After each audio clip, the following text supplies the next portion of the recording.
Please join me in prayer. Holy God, fill us with your wisdom and your knowledge and your truth so that we can trust in your promises and believe in your word. And may the words of my mouth and the meditations of all of our hearts be acceptable to you, O God, our rock and our Redeemer. Amen. So let's get right into it. Today, I would like to talk about entitlement. Yes, I've been thinking so much lately about entitlement, like who's entitled to what. Now, entitlement does get a bad rap, doesn't it? And probably for good reason. But is it totally fair? Sometimes. Just think about what entitlement means. When you're entitled to something, it means that you have a right to something. And we hear about entitlement quite a bit, like in government, in the law. Habeas corpus, for example, means that you're entitled to a hearing in which after you've been detained by law enforcement. They can't just hold you in a cell forever without giving you a chance to stand before a judge. And that is, unless you're an immigrant, because ICE fights habeas corpus claims all the time. But as you can see, that entitlement, that right, is meant to protect people. It should protect more. And when we have rights to things, that means that we can set expectations about them, correct? And this gets problematic, though, when someone assumes the right to something that they in fact do not have the right to. And these entitlement assumptions go hand in hand with privilege.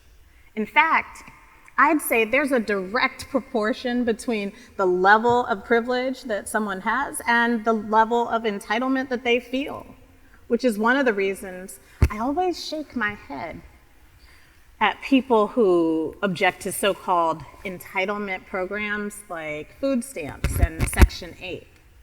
But the more privileged we become, the more entitled we feel.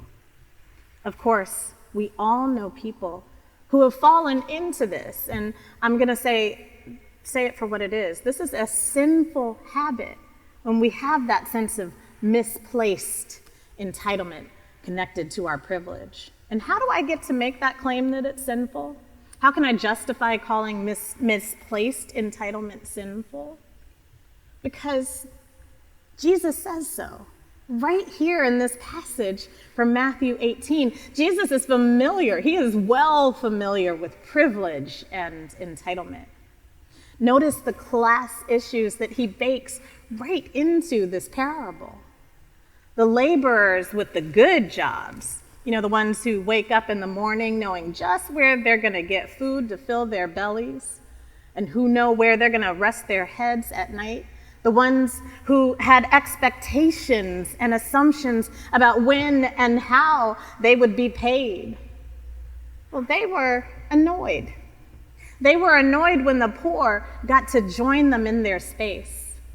They were accustomed to the poor staying in their place, away from them. They were not thrilled to have these folks around. And this happens with people whose entitlement is misplaced. They live and they breathe scarcity.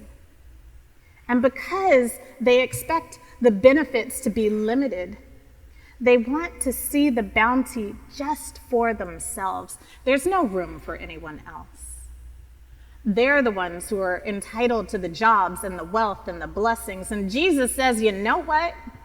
This is misplaced entitlement, and I have no patience for this, he says. Scarcity thinking is so easy to fall into, though.